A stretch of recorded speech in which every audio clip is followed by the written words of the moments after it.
This is the Fisker Ocean here on the European world premiere, an all-new electric SUV. Henrik Fisker, the founder of this company, has built, for example, the Fisker Karma before, but now he really wants to go global and also in a mass-scale production.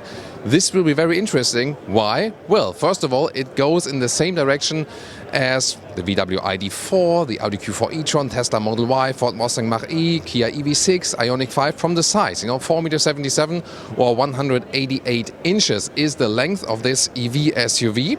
And that's actually, a pretty interesting size because you can do a lot with that vehicle. And you can see here the spectacular California mode, which can lower all of the windows at once. And for example, you can put then this surfboard right there. You see this typical hatch ending. Looks a little bit like a Range Rover from the rear, doesn't it?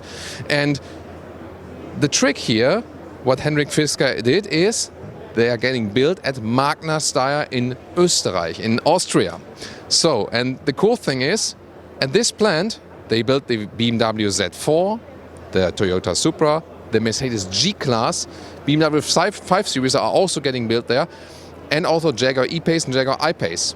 And actually, for example, with Jaguar, these two cars are the best in the reliability and also durability, and also counts for the BMW models. So indeed, with this factory they're building this vehicle in, they already can start from 0 to 100, not like with Tesla, for example, who have been struggling with quality problems and needed to advance first. Looking at the front, actually a quite distinctive design here, Ocean logo in the illuminated style. That's actually quite neat.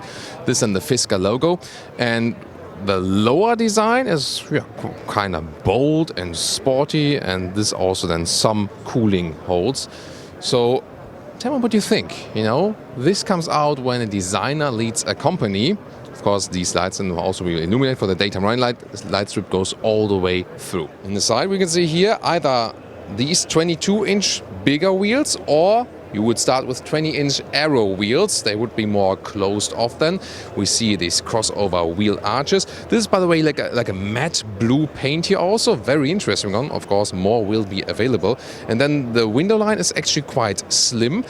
And the door handles can be folded in and out. This really, once again, reminds a little bit of a Range Rover Evoque, isn't it? And then here the line is raising right here. Once again, even these slim windows, they can be opened. That dogs, for example, get some fresh air. That's also, or you can, somehow make a kind of convertible or something. As for battery and range, battery figures at the moment we are filming this one are not released yet, but we expect some either 80 kilowatt hours or around 50 kilowatt hours. Ranges is also once again an estimate, something 500 kilometers or 300 miles with the big battery, and something, like 300 kilometers or 200 miles with a smaller battery.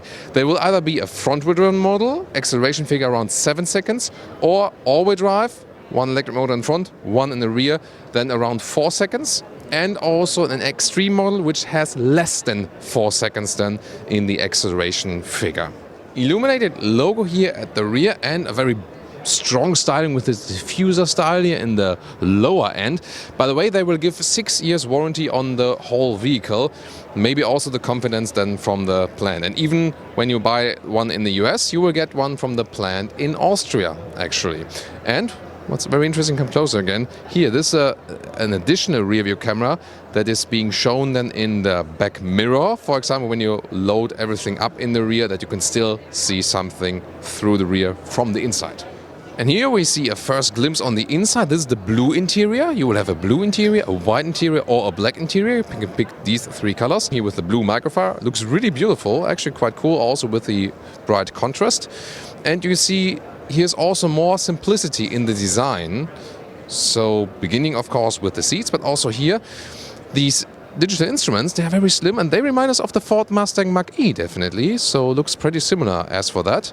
And on the steering wheel, it seems like #capacitive BS buttons. So I have to see how they will be controlled while driving. But you maybe see this climate control in the lower part there. This is like a pre-production prototype model. We'll soon show you also one that is more finished already. You will have these temperature controls. That's actually quite cool. And you see the big screen, obviously 17.1 inch. And this is the so-called Hollywood mode when it's horizontal, but you can also tilt it actually. And then it will be in the so-called control mode and will be vertical. Here we also have the silver vehicle for you, and they also turn on the ignition on this one. There you can see this light strip that goes all the way across, then here also through these very slim LED lamps. By the way, you're watching Autogefuehl with Thomas, so subscribe if you haven't done so far and also hit the notification bell. You can also get this solar roof. You can even open that one here with the panoramic roof. And when the car is often standing on the outside, they promise over the year you can gain up to around 2,500 kilometers or 1,500 miles of range with that. And what you can also see from here, that huge panoramic roof. Look at that. The opening is vast. So almost convertible style, right? Here the silver car from the rear. You can once again see the illuminated logo. And here we have also the California mode. Well, maybe also cost savings. They don't put windows on the car. No, just kidding. Can be risen up then. Here then also LED strip. That probably will be the third braking light, I guess. But definitely quite fancy. The charging flap is here in the front left on the driver's side. And 150 kilowatt will be DC charging. And here one more clear perspective for you. 3-quarter in front with that silver vehicle. Which car do you prefer here for today? Did look at the interior here, somewhat soft touch, like the very top surface is soft touch, but interesting structure. Gray fabric being used here. Then we have the door handles.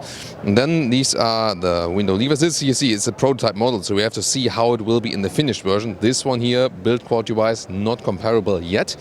This is more like a hand-built styling model. You can see here this then the white or bright interior. This then here a grey microfiber and a white leatherette, all animal-free, and also animal-free steering wheel. Hey, and there actually we see there will be actually this jog here for the volume, and also then here on the right side. So maybe will be a mix between capacitive buttons and non-capacitive ones. This one here, a little bit closer to production, and I mean this digital instrument it must be taken from the Ford Mustang Mach-E. Don't you think so as well? But definitely clean styling, and this bright interior looks actually pretty cool, I think. So let me get inside and see about the seating comfort. The seat themselves, they are actually, I think I have to hold the door open like this. Seat themselves is actually quite firm. It's electric control here. At this moment it's not working because the car is not really powered. You sit quite upright indeed. Not sure if the seat will go down further, but here at the moment not too much headroom with 1.86 or 6.1, and the whole dashboard is kind of like very voluminous, so it's not the best visibility to the front. But yeah, indeed, because of that screen and also because of the instrument, it makes a Ford Mustang Mach-E impression. I really like the bright fabric right here, for example, as well. And to me, like one of the most favorite things is really that we will have these buttons here, and this is like a hand-built model at this moment. But I expect them to flip then these buttons, and this then will be here the button where you can actually tilt the screen then and change then from the different mode. This was more than like for driving and see the map and so on, and the horizontal one will be, for example, for watching movies when you push the seats all the way back and then maybe enjoy some entertainment right there. But the seats themselves, from an ergonomics point, they look quite sporty, but they're actually fairly comfortable, and also in the lower part they're a little bit plusher than in the upper part. So interior-wise, from the styling, would definitely pick this one. And I mean, this panoramic roof is really huge. So besides that, you have still like an A-pillar or something. This almost has convertible feeling. And then when you think about this California mode, where all the windows are also down, together with the panoramic roof, it's probably the closest to a convertible we can get at the moment in the EV segment. And then one more perspective from here, where you can see once again, yeah, this is the design focus then of Henrik Fisker. Everything with very clean lines, minimalistic design, but not as minimalistic as with Tesla, for example. I really appreciate that we still have the digital instruments to see, but it seems to be that the controls are all we know where we need them actually. There will be cup holders right here, and then here is also then this middle armrest, which can be folded up then in the final model, and some space here behind the screen. And the rear area, also with the same materials at the inside of the doors here. It's really interesting surface, definitely, in the bright fabric. And you can see here, of course, EV platform, no middle tunnel at all, and seems actually quite spacious and comfortable. But is it actually? Let me get inside there. So let's see. And yeah, seating is actually quite plush here. And here the headroom seems fine. Yeah, it's not too plenty. I mean, we see design with the car is rather flat, but for one reason EV6 is to one, it fits exactly. So 5 tall adults will be no problem to house right here. You can very well also sit in the middle seat. So this works very well, actually. So it is, meant to be more used outside, but here the middle seat is actually quite well usable indeed. Once again, this being an early prototype model, and if you subscribe, we can also keep you updated then with the further models coming. And of course, we will soon also exclusively drive this vehicle here on Autogefuehl for you. The rear hatch here, you see, it will be higher in the final model. This year in the product model, it's a little bit lower, but it will then be higher, and it will also feature an electric version. But the interesting thing is here, when it's open, it has kind of square dimensions, actually. You can see it right here. So it doesn't seem too high, but of course in Autogefuehl, we really always measure things. So the length is about 90 centimeters or 36 inches.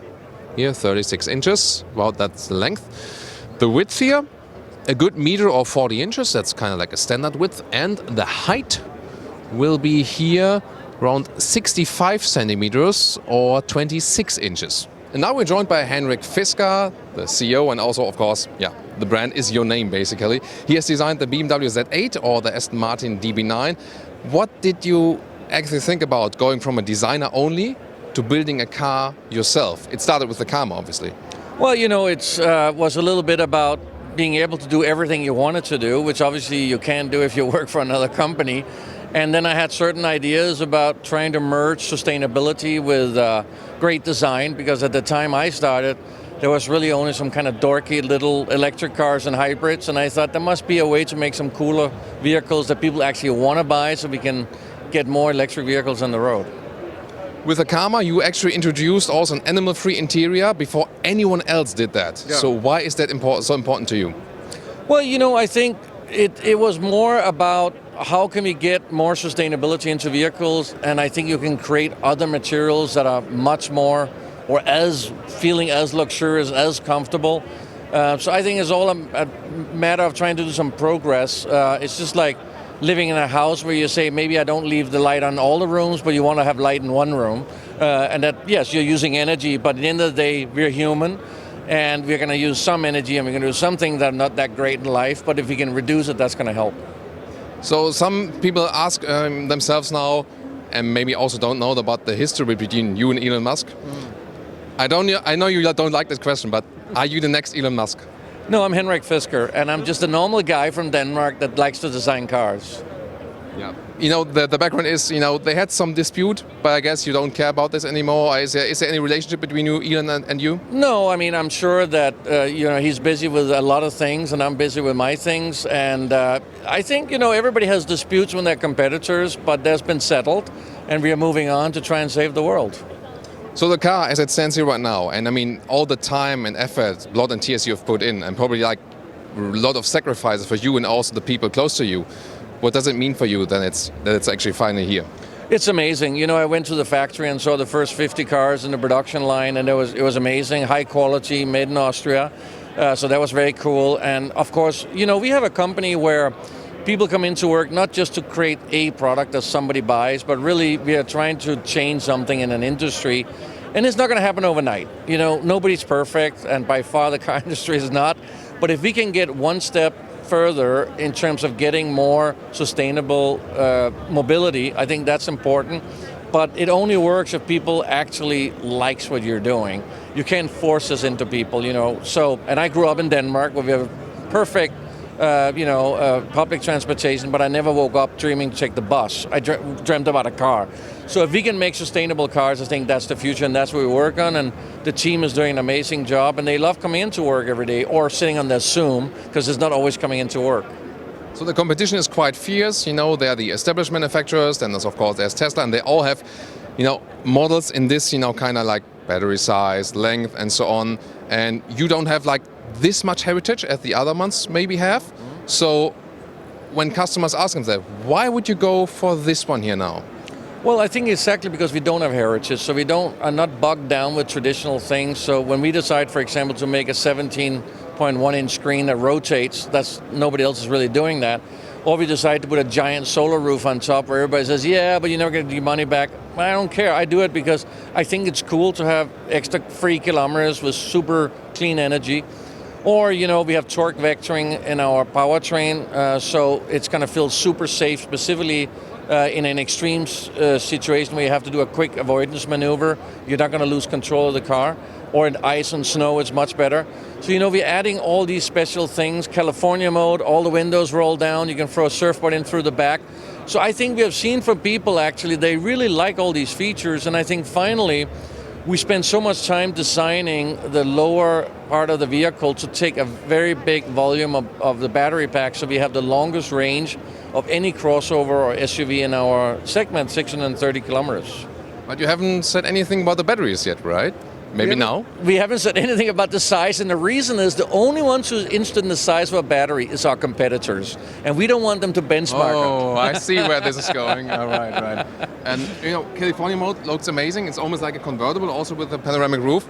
But have you thought about winter time? Also, like heat pump wise, heat residual system? We have heat pump, yeah, absolutely. I mean, the car is built in Austria and it's going to get tested there, and we have a test in Sweden right now where it's really cold. So yes, absolutely. I mean, winter is super important for us as well.